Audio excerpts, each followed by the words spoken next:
రామాయ రామభద్రాయ రామచంద్రాయ వేదసే రఘునాథాయ నాథాయ సీతాయ పతయే నమః.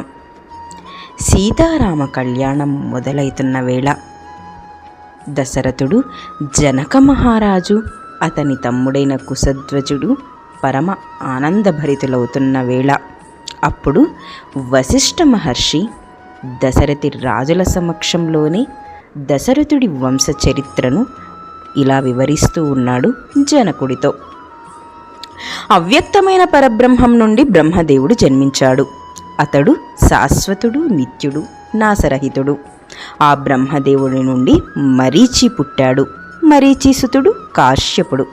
కాశ్యపుడి వలన సూర్యుడు అంటే వివస్వంతుడు జన్మించాడు.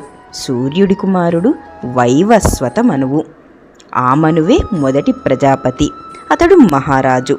మనువు పుత్రుడు ఇక్ష్వాకువు. మొదటి అయోధ్యాపతి ఈ ఇక్ష్వాకు ప్రభువే. ఇక విషప్రయోగ అనంతరం పుట్టినవాడు కావడంతో ఆయనని సగరుడుగా పేరు ప్రసిద్ధికెక్కాడు. సగరుడి కుమారుడు అసమంజుడు. ఆయన సుతుడు అంశుమంతుడు. ఆయన పుత్రుడు దిలీపుడు. భగీరథుడు దిలీపుని కుమారుడు.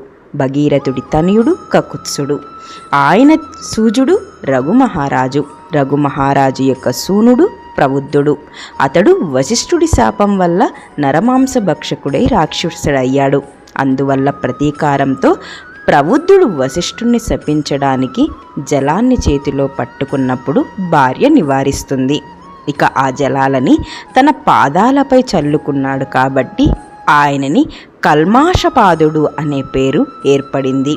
అతని కుమారుడు శంకనుడు. శంకనుడి పుత్రుడు సుదర్శనుడు. ఆయన సుతుడు అగ్నివర్ణుడు.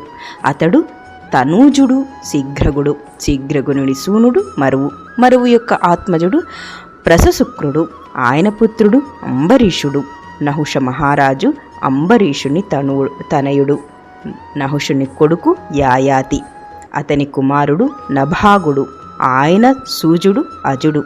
అజమహారాజు పుత్రుడే ఈ దశరథ మహారాజు. రామలక్ష్మణులను అనే సోదరులు ఈ ఇద్దరికి ఈ దశరథ మహారాజు యొక్క తనయులే. ఇక్ష్వాకు వంశ రాజవంశము మొదటి నుండి అతి పవిత్రమైనది జనక. ఈ వంశానికి చెందిన రాజులందరూ పరమధార్మికులే, వీరులు, సత్యసంధులు.